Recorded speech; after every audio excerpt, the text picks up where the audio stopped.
আগামী 22শে জানুয়ারি থেকে 8ই ফেব্রুয়ারি পর্যন্ত সল্টলেকের সেন্ট্রাল পার্ক ময়দানে অনুষ্ঠিত হতে চলেছে 49তম কলকাতা আন্তর্জাতিক বইমেলা। মেলার উদ্বোধন করবেন রাজ্যের মুখ্যমন্ত্রী মমতা বন্দ্যোপাধ্যায়। এবছর যাতায়াতের ক্ষেত্রে বিশেষ সুবিধার ব্যবস্থা রাখা হয়েছে। হাওড়া থেকে সরাসরি মেট্রোয় চেপে সল্টলেক বইমেলা প্রাঙ্গণে পৌঁছানো যাবে। পাশাপাশি বইমেলা প্রাঙ্গণ থেকে মেট্রোর টিকিট কাটার সুবিধাও থাকছে।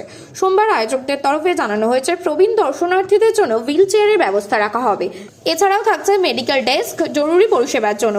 প্রযুক্তির দিক থেকেও আধুনিক হচ্ছে এবারের মেলা। গুগল কানেক্টেড থাকবে পুরো বইমেলা প্রাঙ্গণ, যাতে দর্শনার্থীরা সহজেই প্রয়োজনীয় তথ্য পেতে পারেন। এবছর বইমেলার থিম দেশ হিসেবে নির্বাচিত করেছে আর্জেন্টিনা। তবে বাংলাদেশ অংশগ্রহণ করবে কিনা সে বিষয়ে এখনো পর্যন্ত কোনো সবুজ সংকেত পাওয়া যায়নি বলেই জানিয়েছেন আয়োজকরা। আয়োজক সংস্থা স্পষ্ট বলেছেন, কোনো রাজনৈতিক সংগঠনকে মেলায় স্টল দেওয়া হবে না, তবে তাদের মুখপত্র বা পত্রিকাকে জায়গা দেওয়া হবে। পাশাপাশি বই বিক্রেতাদের সুরক্ষার কথা মাথায় রেখে দোকানের মাপ ও বইয়ের মূল্যের ভিত্তিতেও সব মিলিয়ে পাঠক ও প্রকাশকদের জন্য নিরাপদ ও আধুনিক বইমেলার প্রতিশ্রুতি দিয়েছেন আয়োজকরা।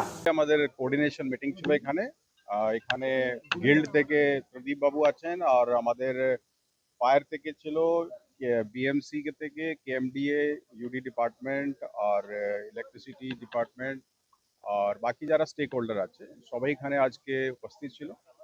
আমরা আমাদের যে আগামী 22 তারিখ থেকে যে বুক ফেয়ার এখানে ইনগ্রেশন হতে যাচ্ছে তার নিয়ে আমরা একটা কি আমাদের প্রস্তুতি আছে সেটা নিয়ে আমরা আলোচনা করেছি।